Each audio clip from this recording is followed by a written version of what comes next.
विद्यार्थी मित्रांनो, या व्हिडिओच्या माध्यमातून आपण 22 नंबरचं सेशन कसं करायचं ते समजून घेतोय.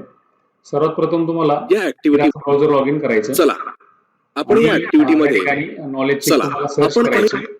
या ऍक्टिव्हिटी मध्ये नॉलेज चेक अरेंज आतापर्यंत ग्रुपच्या एक पहिलं नॉलेज चेक दिलेले आहे आणि यामध्ये 2 प्रश्न आहे. तुम्ही रिकामी जागा टॅब मधून पेजचं ओरिएंटेशन सेट करू शकता. तर पेज लेआउट मधून पेजचं ओरिएंटेशन बदललं जातं. एक्सेल मध्ये आपण मार्जिन कस्टमाइज करू शकत नाही, तर आपण एक्सेल मध्ये मार्जिन कस्टमाइज करू शकतो, म्हणजे बदलू शकतो. म्हणजे बी पर्याय तिथे निवडायचा. दुसऱ्या नॉलेज चेकला आपण जातोय. आता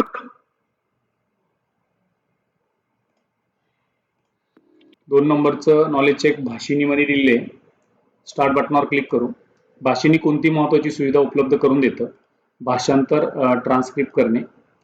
युजरने बोली मराठीतील कंटेंट भाषणीवर अपलोड केला तर पुढे काय होऊ शकतं? तर त्वरित तो इंग्रज ट्रान्सलेट त्या ठिकाणी होतोय. त्याचबरोबर आपण ऍड ऑफ पॉडकास्टला जातोय आणि नॉलेज चेकला 3 नंबरच्या क्लिक करतोय. स्टार्ट बटनावर क्लिक करतोय. ॲडोबी पॉडकास्ट व्हॉइस रेकॉर्डिंगना कशा प्रकारे इम्प्रूव्ह करतं? तर ते बॅकग्राऊंड नॉईज काढून टाकतं आणि क्वालिटी सुधारतं. 1 नंबरचा पर्याय निवडायचा आहे. ॲडोबी पॉडकास्टच्या स्टुडिओ बीटा फीचरचा प्रमुख फायदा कोणता आहे? तर रेकॉर्डिंग स्पीचला एडिटेबल टेक्स्टमध्ये कन्वर्ट करणे हा त्याचा फायदा आहे. 2 नंबरचा पर्याय तिथे तुम्हाला निवडायचा आहे. आता आपण जातोय सिम्युलेशनच्या प्रश्नाकडे. एका क्लिकवर संपूर्ण वर्कशीटचा फॉन्ट बदलणं खूप सोपं आहे, म्हणून कॅनरा पोस्ट लेआउट टॅब वापरून संपूर्ण वर्कशीटचा फॉन्ट आपल्याला बदलायचा आहे. यासाठी तुम्हाला पेज लेआउटला जायचं आहे, फॉन्टला यायचं आहे आणि या ठिकाणी तुम्हाला कॅनरा दिसतंय, त्या कॅनरावरती क्लिक करायचं आहे. सिम्युलेशनचा पहिला प्रश्न आपण सॉल्व्ह केलाय 22 नंबरच्या सेशन मधला. MS एक्सेल वापरकर्त्याला 2 प्रकारचे ओरिएंटेशन प्रदान करते, एक पोर्ट्रेट आणि दुसरा लँडस्केप. तर आता इथं आपल्याला लँडस्केप करायचं, म्हणून पेज लेआउटला जायचंय, ओरिएंटेशनला क्लिक करायचंय, इथं लँडस्केप करायचं.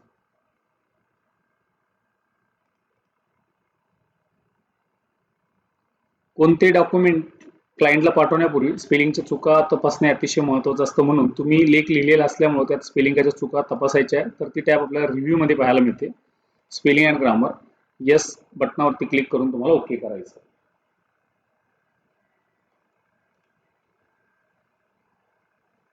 पेज साईज आपल्याला एक्सेल मध्ये वापरण्यायोग्य जागेची माहिती देतं, जेणेकरून आपण डॉक्युमेंटची प्रिंट व्यवस्थित घेऊ शकतो. म्हणून पेज साईज व्यवस्थित ठेवण्यासाठी तुमच्या डॉक्युमेंटची पेज साईज A4 अशी निवडायची. पेज लेआउटला जायचंय, साईजला क्लिक करायचं, A4 ला क्लिक करायचं.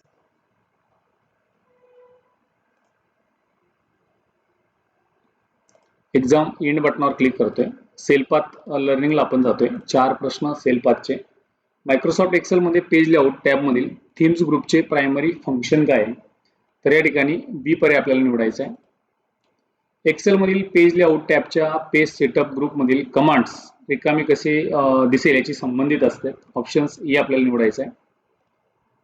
तुमच्या वर्कशीट मधील स्पेलिंग तपासण्यात मदत करण्यासाठी खालीलपैकी कोणती इमेज रिव्ह्यू टॅब मध्ये पर्याय दाखवतं? तर आपल्याला या ठिकाणी सुद्धा ऑप्शन बीज निवडायचा आहे. स्क्रोल करून सेव्ह अँड नेक्स्ट करायचं आहे.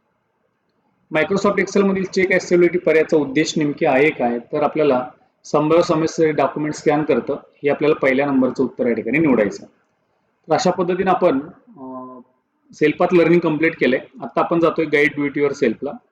पहिला प्रश्न आहे, दाखवण्यात आलेल्या वर्कशीट मधील स्पेलिंग एरर्स तपासण्यासाठी स्पेलिंगचे एरर्स तपासायचे.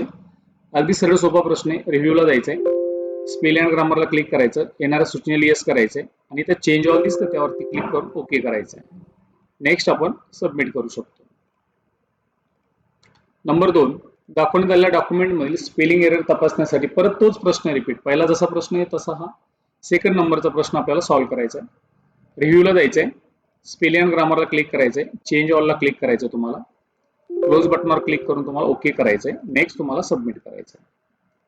दाखवण्यात आलेल्या डॉक्युमेंटचं पेज ओरिएंटेशन बदलायचंय. लँडस्केप मोड मध्ये तुम्हाला पेज ओरिएंटेशन बदलायचंय.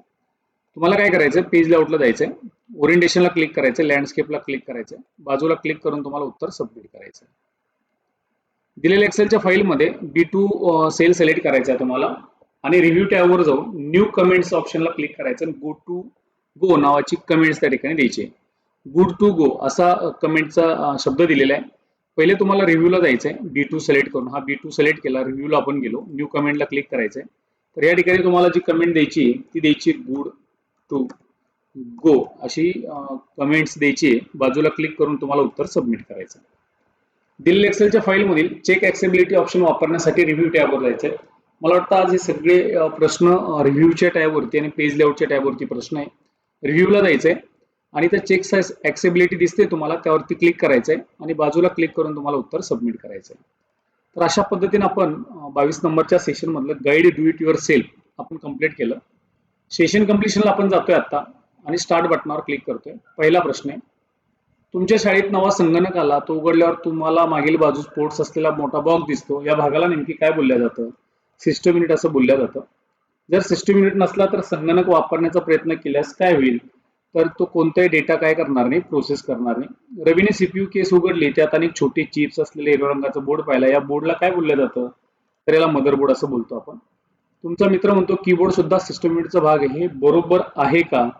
तर नाही, कारण तो इनपुट डिव्हाइस आहे, युनिटच्या आत नाही. सिस्टम युनिट म्हणजे कोणता भाग सर्व हार्डवेअर घटकांना एकत्र जोडत असतो? तर तो आपल्याला या ठिकाणी मदरबोर्ड सगळ्या घटकांना एकत्र जोडण्याचं काम करतो. तुमची शाळा संगणकाची प्रोसेसिंग स्पीड वाढवू इच्छिते, कोणता घटक अपग्रेड करायला हवा? तर प्रोसेसर महत्वाचं आहे त्या ठिकाणी. एक विद्यार्थी संगणक अधिक रॅम बसवत आहेत असे का करत असेल? तर मल्टीटास्किंग वेग वाढवण्यासाठी.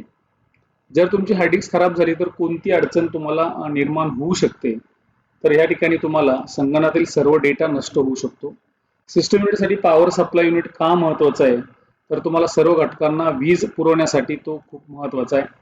जर सिस्टम युनिटमध्ये फॅनने काम करणं थांबवलं तर कोणता धोका होऊ शकतो? कंपोनंट्स गरम होऊन खराब होऊ शकतात. अशा पद्धतीने आपण सेशन कम्प्लिशन टेस्ट सुद्धा पूर्ण केली.